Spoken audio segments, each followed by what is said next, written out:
Unit 6 lesson number 2 common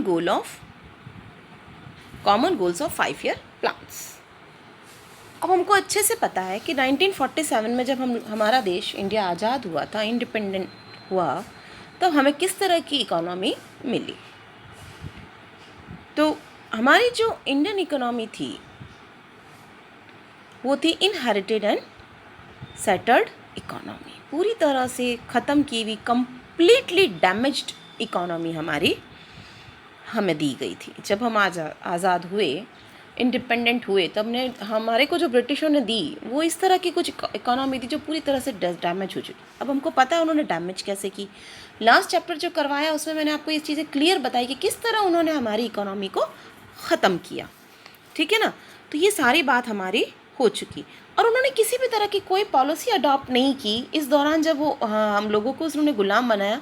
किसी भी तरह की कोई भी उन्होंने पॉलिसी अडॉप्ट नहीं की जिससे हम लोग डेवलप हो सकें, मतलब डेवलपमेंट के लिए हमारे काम ही नहीं किया। उनकी जो ज़रूरतें थी, उनकी जो रिक्वायरमेंट्स थी, उनको उन्होंने फुलफ़िल किया और काम किया, ठीक है ना। तो अब हमें जो इकोनॉमी मिली है वो मिली है इनहेरिटेड सेटल्ड इकोनॉमी मिली है। तो अब हमारे पास जो टास्क था वो क्या था, उसको तैयार करने का, उस इकोनॉमी को रेडी करने का टास्क था। तो उसको तैयार कैसे किया जाए। तो कोई भी काम सक्सेस तभी होता है जब हम उसके लिए प्लान करें। हम कोई भी काम करें तो प्लान करके अगर कोई काम करेंगे तो कैसा होगा, वो अच्छा होगा। तो इकोनॉमी डेवलपमेंट के लिए भी हमें क्या करना पड़ना चाहिए था, प्लान करके चलना चाहिए था। तो वही हमने किया और उसके लिए प्लानिंग कमीशन को सेटअप भी किया। तो इसके लिए हमें जानना होगा सबसे पहले कि प्लानिंग क्या है। यूँ तो आप बीएसटी में अच्छे से पढ़ते हैं कि प्लानिंग क्या है, लेकिन यहाँ प्लानिंग है हमारी इकोनॉमी प्लानिंग की, डेवलपमेंट प्लानिंग की, हमें डेवलप कैसे होना है। तो हमारा यहाँ पर जो प्लानिंग का मीनिंग है वो डेवलपमेंट के सेंस में देखेंगे, इकोनॉमिक प्लानिंग के रेफरेंस में देखेंगे। तो क्या होता है प्लानिंग। तो economic planning means utilization of country's resources into development activities in accordance with national priority, ठीक है ना। तो नेशनल की प्रायोरिटी के हिसाब से जो अवेलेबल रिसोर्सेज है हमारी कंट्री के अंदर, उनका मैक्सिमम से मैक्सिमम यूटिलाइजेशन करना। और उसको भी क्या करना, ऐसा नहीं है कि मैक्सिमम, ऑप्टिमम यूज़ करना है ना। ऐसा नहीं है कि उसका ज़्यादा से ज़्यादा यूज़ करके हम उसको ख़त्म ही कर दें, नहीं, उसका ऑप्टिमम यूज़ करना, अच्छे से यूज़ करना कि ताकि हमारा जो इकोसिस्टम है वो भी ढंग से बना हुआ रहे। तो उस तरह से कुछ प्लान करके, उसी को प्लानिंग कहेंगे ना, कि ढंग से उसको प्लान करके यूटिलाइजेशन करो कि भाई ख़त्म भी नहीं हो जाए और वापस रिन्यूएबल भी होते रहे। तो ये था। तो planning thus implies deliberate control and direction of the economy bye a central planning authority, जिसे हमने प्लानिंग कमीशन इन इंडिया का नाम दिया। For the purpose of achieving definite target and objective within the specified period of time, way particular time period के बाद जो object हमने ready किए हैं उसको हमें पूरा करना, ठीक है। तो अब ये तो था प्लानिंग। प्लानिंग का मतलब क्या रहा कि आपके जो कंट्री के रिसोर्सेज हैं उनका आपके कंट्री की, नेशन की प्रायोरिटीज़ के हिसाब से जो रिसोर्सेज अवेलेबल हैं उनका मैक्सिमम या ऑप्टिमम यूज़ करना ही प्लानिंग है। यही होती है प्लानिंग, जो अवेलेबल रिसोर्सेज है उनका अच्छे से यूटिलाइजेशन करो, है ना। ये सब हमने 11th में पढ़ा है कि किस तरह आप यूटिलाइजेशन कर सकते हो।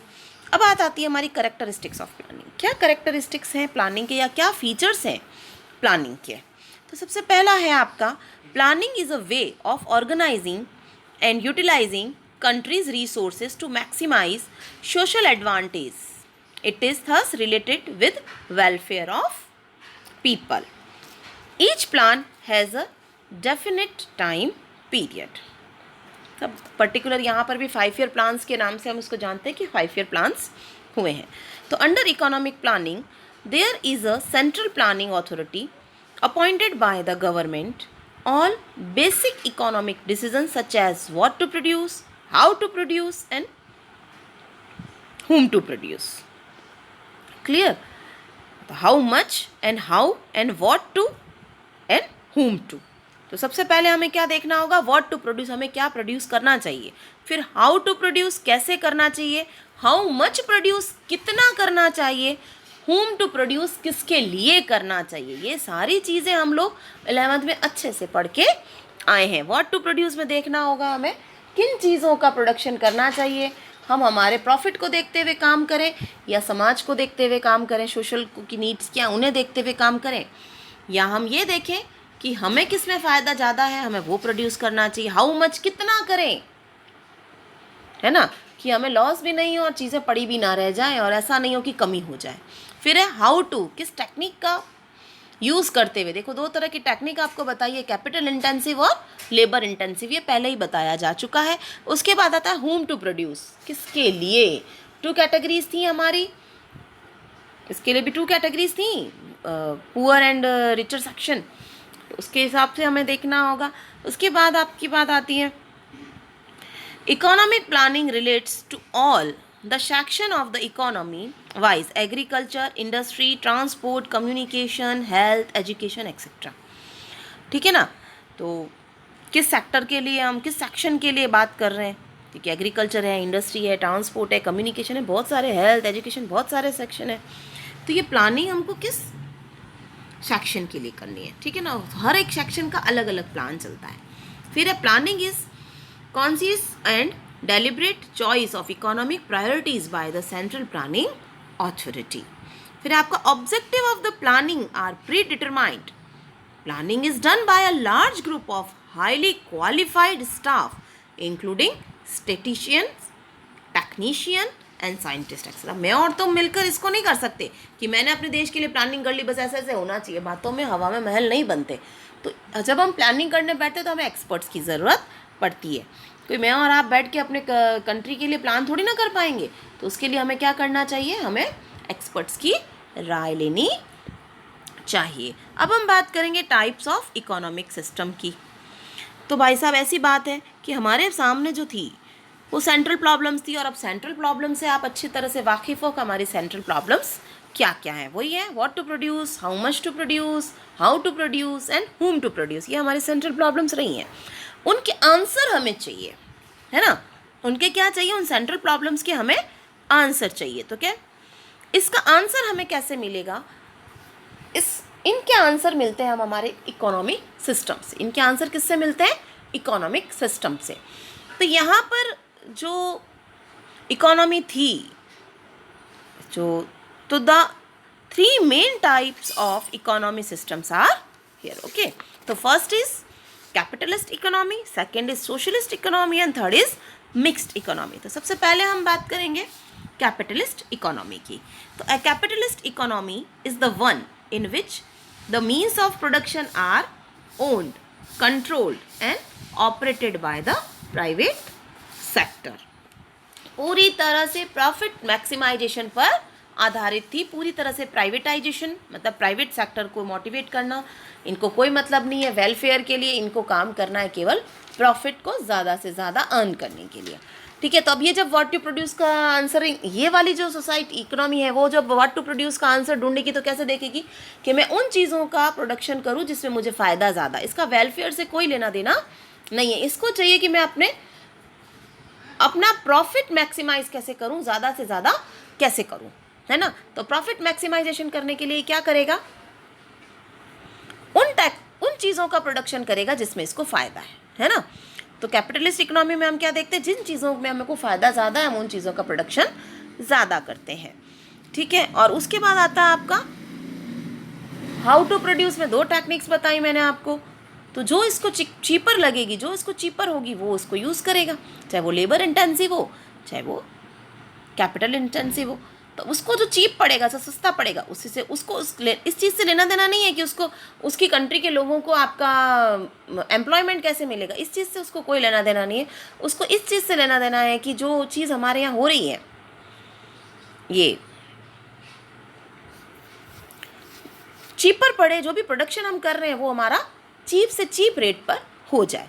फिर अब होम टू प्रोड्यूस का आंसर ये कैसे ढूंढेगी, तो रिचर सेक्शन के लिए, मतलब जो चीज़ ज़्यादा महंगी बिके चाहे वो गरीबों के लिए बिके, इसको डेली यूज़ से कोई लेना देना नहीं है। रूटीन की चीज़ों की फुलफिलमेंट होती है या नहीं होती, उनको इन चीज़ों से कोई लेना देना नहीं होता।